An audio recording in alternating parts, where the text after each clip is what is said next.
2 of the road to the Irish Brewers Cup 2025. For those of you who missed part 1, it is live on our Instagram channel. It is a 6-minute video that goes through the picking of coffee for a coffee competition. So we go through an in-depth discussion about what we look for in a coffee while we're picking it. We go through the score sheet that the judges will have and just give you a kind of overview of how the competition runs. So today we're going to run through different brew methods. As well as that, we're going to try and nail down our recipe for the competition. So what's the difference between drip and immersion? Well, drip coffee, the coffee constantly drips through, where immersion, the water is immersed with the coffee for a period of time. So just visually, this is drip coffee. So I pour the water in, and as you can see, it starts to drip through straight away. And I leave that for about 30 seconds. Whereas immersion, I just put in the full amount of water from the start, and that brew process is happening all together, all the water, all the coffee in there.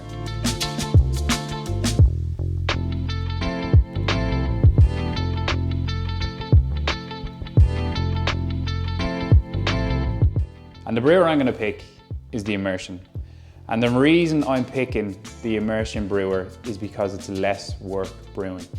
So when I'm brewing these coffees for 3 judges, if I was to brew the V60, I'd need to do 3 pours.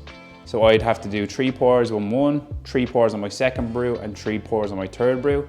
It takes a lot of time and it's less interaction with the judges. Whereas the Clever Dripper, I know I can get incredibly good tasting coffee, and it's just 3 pours. So the brew I'm picking is the Clever Dripper.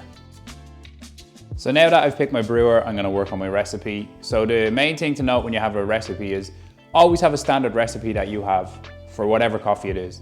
So at home when I'm brewing coffee, I have a standard recipe for V60. It's 15 grams coffee, 250 mils of water, and I want that to brew in 3 minutes. That is my standard, that's my base. I go from there. So when I get new coffee beans, I taste that and go, oh, that could be a bit more sweet. It could be the coffee is being too acidic, so I need to change the grind size and work from there, but I always have a base.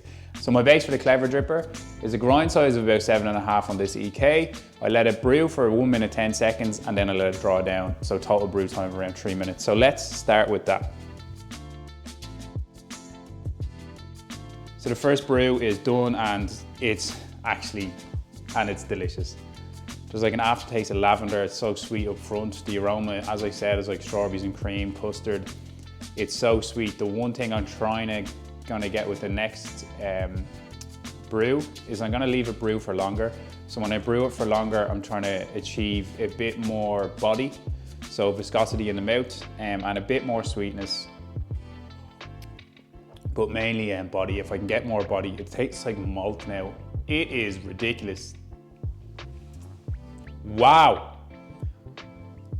So we've done a lot of brews today, and basically what I'm trying to find out is the max settings or the limits of the coffee, say. So I've gone extremely coarse, I've gone extremely fine, and I wanted to find out where the negative flavors start to come in. So you can go so fine up until a point until negative flavors start to come in, and when you go overly fine, you get astringent, bitter flavors, and it's just kind of a negative, long-lasting, bad aftertaste.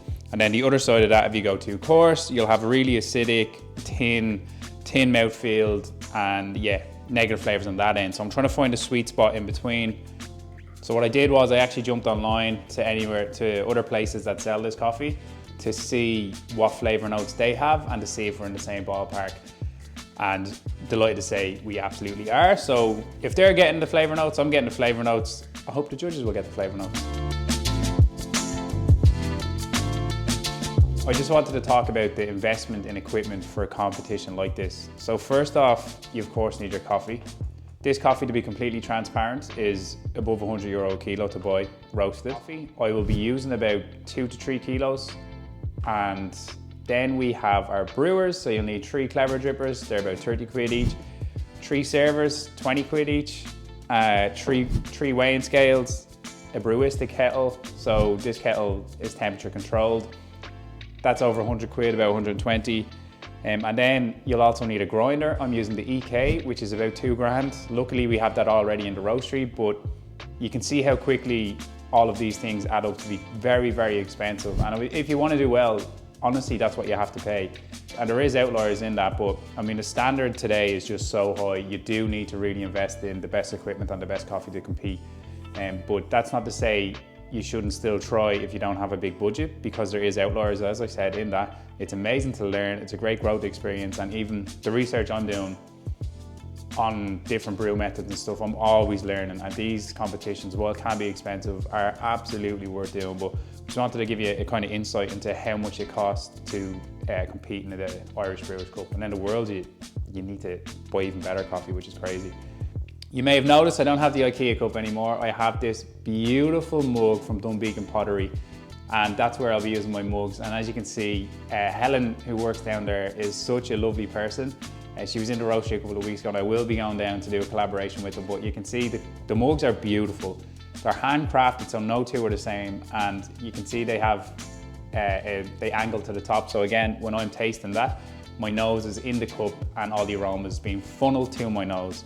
But I'm absolutely delighted to have these sort of competitions. And to me, coffee is an experience. So anything that can enhance that experience is a win for me. So you're drinking your coffee that's years in the making. You're drinking out of a mug that was like handcrafted from clay.